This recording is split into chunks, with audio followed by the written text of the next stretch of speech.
दिल से भी निकाला और शहर से भी, हमको पत्थर से भी मारा और जहर से भी। ये कहते हैं ना, मुसलमान मुक्त देश बनाएंगे, मुक्त भारत हम बनाएंगे, मुसलमानों को हटाएंगे। तो मुसलमान यहाँ का था, यहाँ का है, यहाँ का रहेगा। बात किया, नफ़रत फैलाई, हाँ, हिंदू मुसलमान किया, मंदिर मस्जिद किया।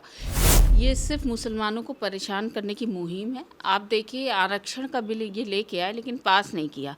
कल रात 2:33 पर राज्यसभा से जैसे ही वक्फ बिल पास हुआ, उसके बाद तमाम आरोपों के साथ ही साथ विपक्षी दलों ने बहुत सारे आरोप लगाए और इसी मुद्दे पे बातचीत करने के लिए हमारे साथ मौजूद हैं कांग्रेस की महिला विंग की उपाध्यक्ष उर्सा राणा जी।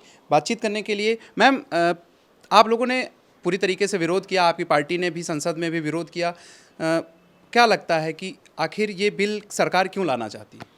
ये सिर्फ मुसलमानों को परेशान करने की मुहिम है। आप देखिए, आरक्षण का बिल ये लेके आए लेकिन पास नहीं किया, लेकिन ये बिल फ़ौरन पास कर दिया गया। आप खुद ही समझ सकते हैं ये इनकी करनी क्या है।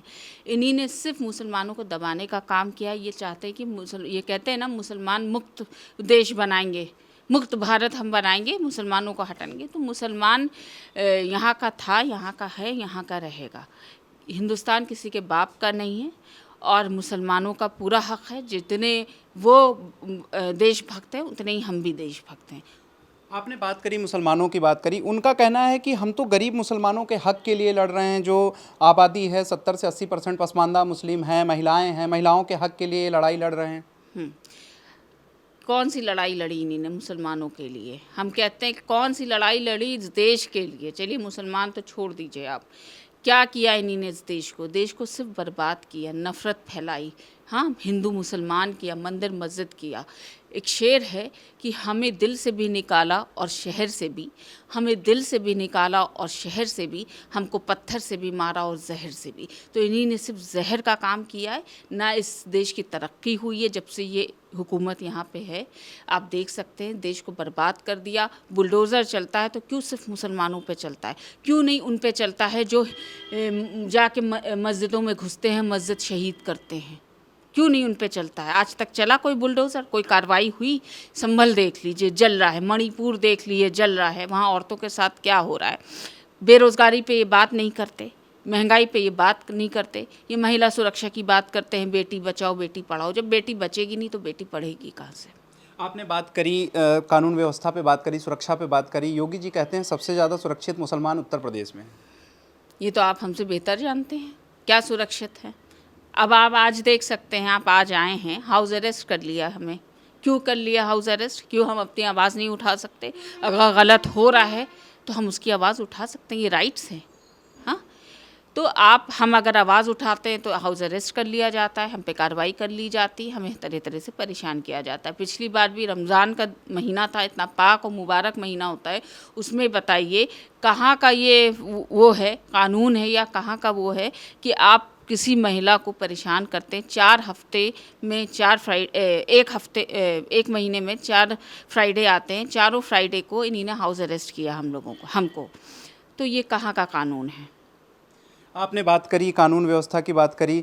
सबसे पहला सवाल ये है आपसे कि ये बताइए कि आप लोग, जैसे कल संसद में बहस हुई, कई सारे मुद्दे आए, सरकार की तरफ से कई फ़ायदे गिनाए गए, क्यों विरोध कर रहे हैं वक्फ बोर्ड का? जबकि उसमें बताया गया है कि जो गरीब मुसलमान हैं उनका भी फ़ायदा हो जाएगा। ये बताइए, जब मंदिर की कोई वो होता है तो उसमें हम लोग कहते हैं कि नहीं, हमको भी आप डालिए उसमें। भाई, ये तो मुसलमानों का है ना वक्फ बोर्ड, इनका लेना देना इससे नहीं है। तो ये क्यों घुस रहे हैं उसमें? 3 तलाक लिए आते हैं, कभी कुछ लिए आते हैं, जिससे सिर्फ मुसलमानों को परेशानी हो। आपको किसने राइट्स दिया है कि आप वक्फ बोर्ड में घुसें?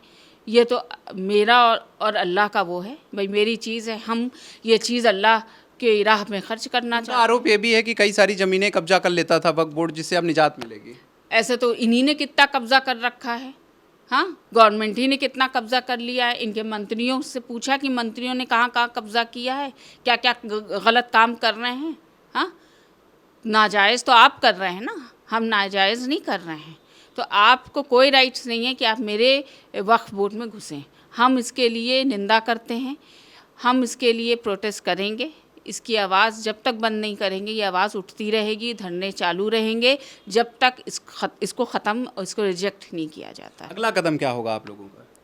सड़कों पे होंगे, आप कुछ भी करिए, देखिए मरना ही मुकद्दर है तो लड़ के मरेंगे, खामोशी से मर जाना मुनासिब नहीं होगा। अब तो ये लड़ाई है, अब तो इन्हीं ने वो स्थिति पैदा कर दी है कि अब तो लड़ो या मरो। मर तो वैसे रहा है मुसलमान, कहाँ से मुसलमान बताइए, कोई मुसलमान क्या कोई खुशहाल हो हिंदुस्तान में बता दिए, चाहे हिंदू भाई हो, चाहे मुसलमान हो, सिख हो, दलित हो, हर आदमी परेशान है इनसे। और रही हम लोगों की बात, तो हम तो ऐसे ही मर रहे हैं, और हमें तो और फ़ख्र होगा अगर हम इस देश के लिए मर भी जाएंगे तो हमें ये होगा कि कम से कम इस देश के लिए मैंने कुछ किया। अच्छा, कल संसद में सोनिया जी ने भी एक सवाल उठाया 33% महिला आरक्षण के बिल को लेकर के। उन्होंने कहा कि वो बिल पास कर दिया गया था और उसको जो है अभी तक लागू नहीं किया गया। क्या कहेंगी, कहीं वैसा ही हश्र इसका भी? जी बिल्कुल, आप यही तो मैं कह रही हूँ कि आप बिल लेके आए आरक्षण महिलाओं का, लेकिन आपने पास नहीं किया। लेकिन वक्फ बोर्ड में इतनी जल्दी आपको क्या थी कि आपने फ़ौरन पास करा दिया इसको। हाँ, पहले आप महिला की बात करते ना, बेटी बचाओ बेटी पढ़ाओ, सबका साथ सबका विकास, तो पहले उसका आरक्षण जो महिलाओं का है उसका पहले आप पास करते। उसको क्यों नहीं पास किया आज तक? क्योंकि इनकी करनी में और बोलने में बहुत फ़र्क है। ये मक्कार पार्टी है, इन्हीं ने सिर्फ मक्कारी की है, धोखा दिया है, झूठ बोला है। वो तो कह रहे हैं कि हम मुस्लिमों के बहुत हितैषी हैं, ट्रिपल तलाक बिल पास करके मुस्लिम महिलाओं को आज़ादी दिलाएं। कौन सी मुस्लिम को आज़ादी दिलाई है इन्होंने? हाँ, हम तो आज़ादी जब पाएंगे जब इनसे मुक्ति पाएंगे। ये हटेंगे इंशाल्लाह, जब ही हम आज़ादी हमको मिलेगी। अच्छा, वक्फ बिल के जैसे मान लीजिए पास तो हो ही गया, तो क्या आप लोग कोई कानूनी रास्ता भी देखेंगे? देखिए, ये लड़ाई जारी है और जारी रहेगी जब तक हमको इससे मुक्ति नहीं मिलती है, वक्फ बिल जो पास किया है। और कानूनी लड़ाई हो, क्योंकि हम लोग संविधान को मानने वाले लोग हैं, हम कानूनी लड़ाई लड़ेंगे और अपनी बात रखेंगे, ज़ोर शोर से रखेंगे, पीछे हटने वालों में से नहीं हैं हम। तो आप सुन रहे थे उर्सा राणा जी को। इन्होंने अपनी बातचीत में बताया कि जो है सरकार मुसलमानों के ऊपर तरह तरह के जुल्म कर रही है और कोई भी आगे कार्रवाई कानूनी रास्ते के माध्यम से की जाएगी। वीडियो जर्नलिस्ट मिराज के साथ मैं आलोक दीक्षित, #भारत न्यूज़ लखनऊ।